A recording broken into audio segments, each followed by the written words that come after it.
अस्सलामुअलैकुम।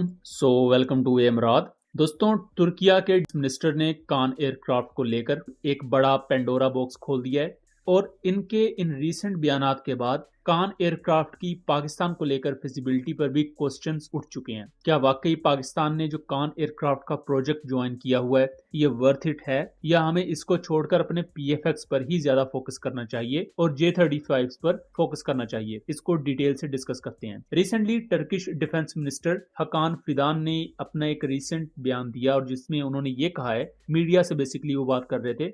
उन्होंने कहा कि हम F-35 की डिलीवरीज भी अमेरिका से चाहते हैं और हम कान एयरक्राफ्ट के इंजन्स भी अमेरिका से चाहते हैं, लेकिन अभी तक कान एयरक्राफ्ट के लिए जो F-110 इंजन्स हैं उन पर अमेरिका की तरफ से सैंक्शंस है।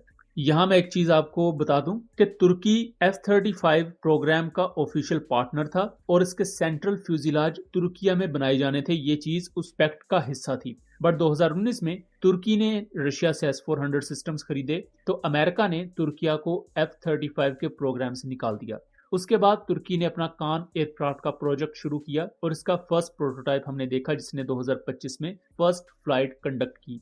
अभी तक तुर्किया का प्लान ये है कि वो कान एयरक्राफ्ट के जो फर्स्ट 2 वेरिएंट्स होंगे, यानी कि ब्लॉक 0 और ब्लॉक 10 या ब्लॉक 1 आप इसे कह सकते हैं, उसमें यूएस F-110 इंजन यूज होंगे। देन कान एयरक्राफ्ट का जो सेकंड ब्लॉक होगा उसमें हमें टर्किश में TF-6000 टर्बोफैन इंजन देखने को मिलेगा। TF-6000 को लेकर भी तुर्की इस वक्त मुख्तलिफ कंट्रीज के साथ कोलैबोरेट करने की तरफ जा रहा है। उसमें जर्मनी, यूके के साथ बातचीत उनकी हो रही है कि ये कंपनीज तुर्किया को टेक्नोलॉजी प्रोवाइड करें और तुर्की इनके साथ एक कोलैबोरेशन में इंजन डेवलप करेगा कान एयरक्राफ्ट के लिए, और उसमें इन कंट्रीज की तरफ से इंटरेस्ट भी शो किया गया है। कान एयरक्राफ्ट में अभी तक 3 ऑफिशियल पार्टनर्स हैं। तुर्की मेन पार्टनर है, उसका मेन स्टेक है, देन पाकिस्तान और अजरबैजान है, और इसके बाद सऊदी अरब, इजिप्ट, इंडोनेशिया जैसे कंट्रीज ने भी काफी ज्यादा इसमें इंटरेस्ट शो किया है और इंडोनेशिया ने तो प्रॉपर $10 बिलियन का मुआहिदा भी साइन कर लिया है। अब कान एयरक्राफ्ट को लेकर हम ज्यादा हाइप यहाँ इस वजह से भी क्रिएट नहीं करते अपने प्लेटफॉर्म पर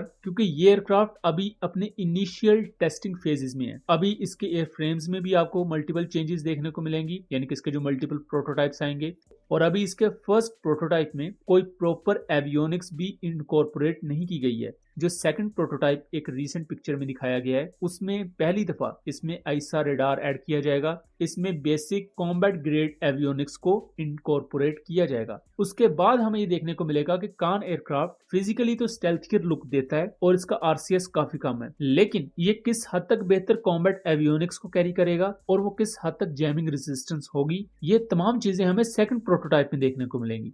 यहाँ मैं वीडियो में थोड़ा सा पॉज लाते हुए बता दूं कि करंटली हमारी वीडियोस के साथ एक इशू आ रहा है कि इसकी ऑडियो वीडियो के दरमियान में थोड़ी सी ड्रॉप हो जाती है और हम इस चीज को नोटिस कर रहे हैं और इस पर हम मुख्तलिफ ऑप्शंस को देख रहे हैं और इंशाल्लाह अज़ीज बहुत जल्द ये चीज सॉर्ट आउट हो जाएगी। यहाँ टर्किश मिनिस्टर ने ये जो बात की है कि हम एक कोऑपरेशन चाहते हैं यूएस के साथ, जहां यूएस हमें ये इंजन प्रोवाइड करे। तो तुर्की का भी हिसाब इस वक्त करंटली इंडिया के जैसा ही है, जहां तेजस वो बना चुके हैं लेकिन यूएस मेड इंजन नहीं है, और सेम वैसे ही इंजन तुर्किया भी अमेरिका से चाहता है और अमेरिका ने अभी उन पर सैंक्शन लगाई हुई है। अब रिसेंटली एक बहुत ही ज्यादा ग्रैंड मीटिंग होने जा रही है टर्किश प्रेसिडेंट और यूएस प्रेसिडेंट के दरमियान, जिसमें इस चीज को लेकर बात होगी, क्योंकि तुर्किया का जो मुखालिफ कंट्री है ग्रीस, उसके पास F-16 ब्लॉक 70s भी हैं और राफेल भी हैं, जबकि उसके मुकाबले में तुर्किया के पास उसका कोई प्रॉपर काउंटर नहीं है। F-16 के ओजगूर हैं कुछ, लेकिन जो ओजगूर अपग्रेडेड F-16 हैं वो F-16 ब्लॉक 50 ब्लॉक 60 स्टैंडर्ड के हैं, वो कहीं से भी ब्लॉक 70 स्टैंडर्ड की कैपेबिलिटी नहीं पोजेस करते। यही वजह है कि तुर्की ओजगूर अपग्रेड के होते हुए भी F-16 ब्लॉक 70 भी खरीद रहा है। तुर्की यहाँ इस वजह से भी अमेरिका के पीछे इस वक्त पड़ा हुआ है कि वो इन्हें इंजन प्रोवाइड करें, क्योंकि पाकिस्तान, अजरबैजान, देन इंडोनेशिया, इनके ऑर्डर्स मौजूद हैं और ये कंट्रीज अब पार्ट भी हैं इस प्रोजेक्ट का। तो यहाँ अगर डिलेज होंगे